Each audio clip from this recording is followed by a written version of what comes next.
Hi, I'm Jake. Welcome to the Blind Eternities Tavern, where we play everything. I myself am the brewmaster, so I like making new strategies, new decks, new armies, new games entirely.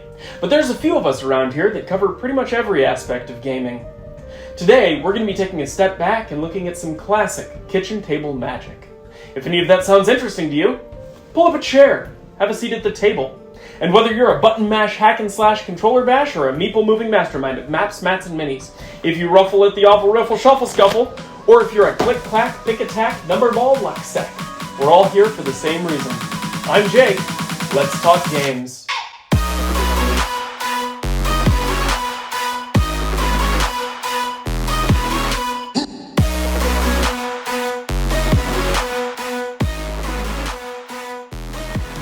You know, there's a lot of things that I like about Magic the Gathering.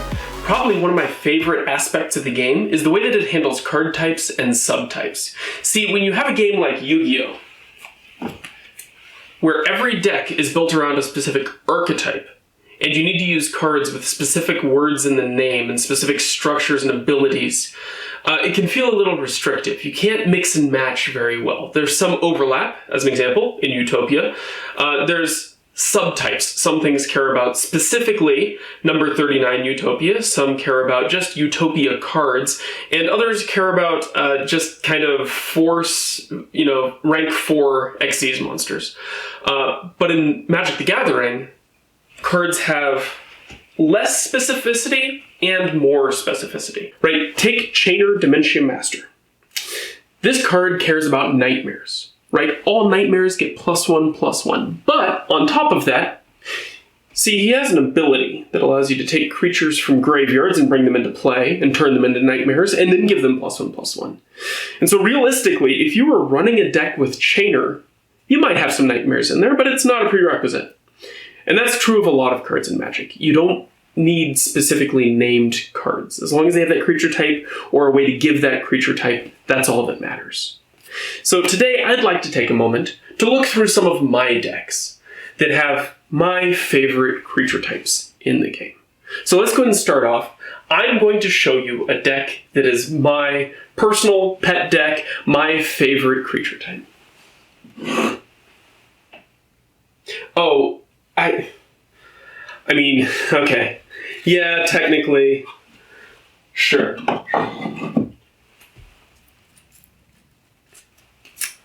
Elves are my favorite creature type.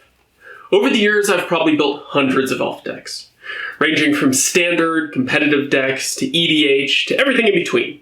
I like drafting elves. I like building EDH decks around elves. It's a very flexible creature type. And being in mono green, you can't really go wrong using elves to power out other things, and there's combos that use elves too. It's just very, very fun. But that's not what I wanted to talk about today. I know I said my favorite creature type. I didn't mean my... today I want to talk about my second favorite creature type. Okay, yeah. Let's just... okay, right. Yeah. Shoot. Okay, Rebels is my second favorite creature type. It was the first competitive standard deck I built. It's something I think that gives a lot of flexibility with how you build the deck. It has one of my favorite commanders, Lynn Civvy, because once she's in play, you have access to the rest of your deck, and it's just Tudor City. With things like Maskwood Nexus, you can get any card in your deck, and you can just kind of find whatever silver bullet you need at any given point in time. It's a very fun deck. Very cool. I like it a lot, but that's also not it. That's not what I'm looking for. Okay. It's not my favorite creature type. It's not my second favorite creature type. Let's say it's a creature type that I like, that's not very well supported, and the decks you build with it don't really use a lot of creatures from that type. And it's not Minotaur. Okay, good. I think that covers my bases. Let's see. Okay, good. We're on the right track. It is a tournament pack box. Good. And it means it doesn't have sleeves. So, good. That means the deck should be bad, which is what I'm looking for, really. And so this is my Griffin deck. It's one of my favorite little pet decks, and the big unique thing is that it has no griffins in it. In fact, if you look at the deck, it is green-blue. So Simic colors, not a lot of Simic griffins, I guess, unless you're a big fan of Mistform Ultimus, which I am. He's one of my favorite griffins. But this deck works entirely off the back of one particular land called Griffin Canyon. Now see, Griffin Canyon has a unique ability where you can tap it to untap target Griffin, and then give that Griffin +1/+1. It's a very, very odd one. Now there's a few approaches to this deck. There's actually a new one that was printed recently that allows you to take all of the abilities from all lands in your graveyard and use them on one card. So Griffin Canyon combined with something like Mutavault allows you to create a Griffin land that can tap to untap itself and give it +1/+1. We're taking a bit of a more roundabout route to that. There is also a strategy that uses creatures that can tap to untap target land, and by turning them into griffins, you can loop that. But the approach that we are using is a little more unique, because I want Griffin Canyon to shine. And there is nothing more satisfying than beating your opponent to death with an infinite, unblockable land. Alright, so you're probably wondering, how does this deck work? Well, we're going to start off pretty simply by walking through the cards that are in here. And right now, I will say that the build of the deck is pretty streamlined and pretty well focused on just getting this combo through as fast as possible. Obviously, we are starting with our trio of Griffin Canyons.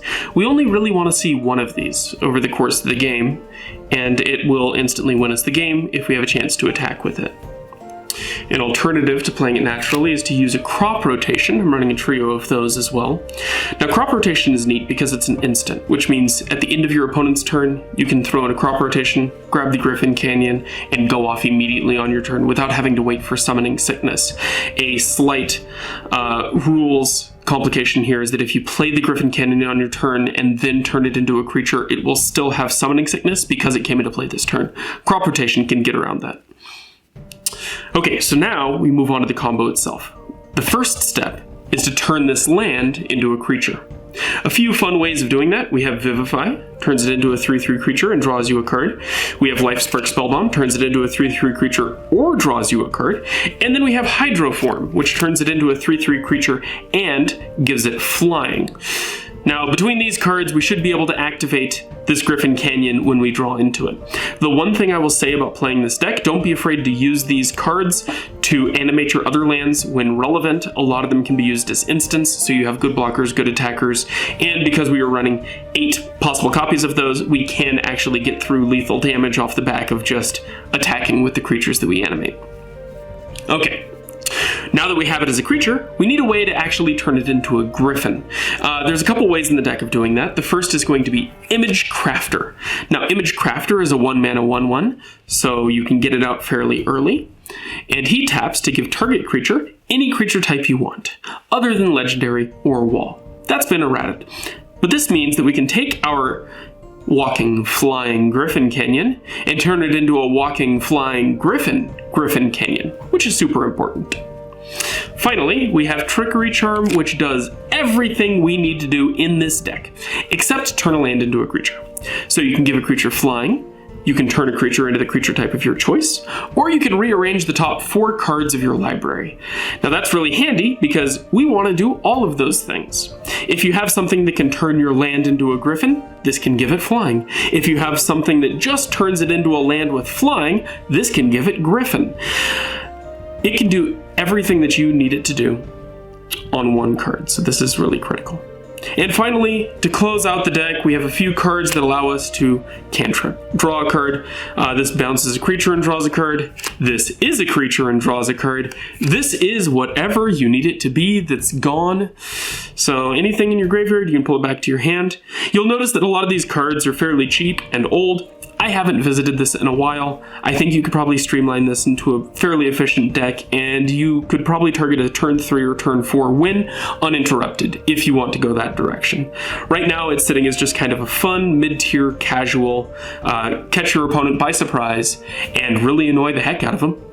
Because I don't think many people have been beaten to death by a land, but hey, there's a first for everybody. So to cap that off, we are running a selection of weird old lands that don't really match, with a few white borders in there, just for a little bit of added salt. And that just about does it. My favorite Griffin, non-Griffin, Griffin deck. Well, I hope you like this look back. It's an older deck. It's got a lot of weird cards in it, a lot of the things that may be fallen by the wayside, and you know, a lot of people will be completely unprepared for it. So have a look in your binders, see what you find. You know, there's some weird combos hiding everywhere. And hey, you know, in the future, if we want to talk about other creature types, we can walk through something a little more normal. Anyways, it's been nice talking to you. See you around.